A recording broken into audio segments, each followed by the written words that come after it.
Hello everyone, home cook তনুজার রান্নাঘরে সবাইকে স্বাগত জানাই। আমার আজকের রেসিপি থোড়ের বড়া। এই থোড়ের বড়া করার জন্য আমি থোড়গুলো জিরে জিরে করে কেটে নিয়েছি এবং এর মধ্যে আমি লবণ এবং হলুদ দিয়ে আমি ভালো করে মেখে নেব। মেখে আমি 5 মিনিটের জন্য স্ট্যান্ডিং টাইমে রেখে দেব। দেখো আমার মাখা হয়ে গিয়েছে। এবার আমি এর মধ্যে একটা বড় পেঁয়াজ কুচি আর 3টে কাঁচা লঙ্কা দিয়ে দিলাম এবং দিয়ে দিলাম 2 চামচ বেসন আর 1 চামচ কর্নফ্লাওয়ার। তোমরা চালের গুঁড়োও দিতে পারো, আমার চালের গুঁড়ো নেই সেই জন্য আমি কর্নফ্লাওয়ারটাই দিলাম।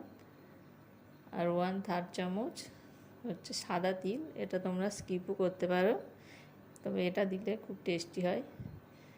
এবার আমি ভালো করে মেখে নিলাম।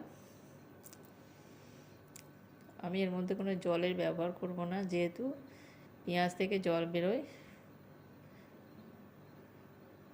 সেই জন্য আমার এটা পেঁয়াজ দিয়েই মাখা হয়ে যাবে। এবার আমি এর মধ্যে একটু চাট মশলা দিয়ে দিলাম। চাট মশলাটা দিলে একটু টেস্টি হয়, তোমরা নাও দিতে পারো। দিয়ে আমি ভালো করে মেখে নিলাম। এবার গ্যাসের উপরে একটা ফ্রাই প্যান বসিয়ে দিয়েছি, এর মধ্যে আমি সাদা তেল দিয়ে দিলাম কিছুটা। তেলটা আমার গরম হয়ে গেছে। এবার আমি বড়াগুলো এক এক করে দিয়ে দেব।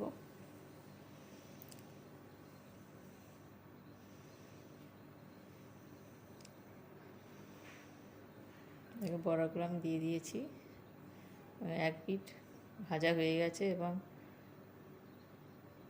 এটা আমি উল্টিয়ে দিলাম।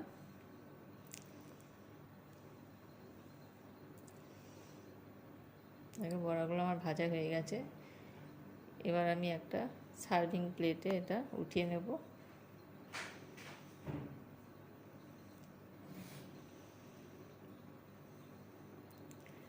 দেখো বড়াগুলো কি সুন্দর হয়েছে।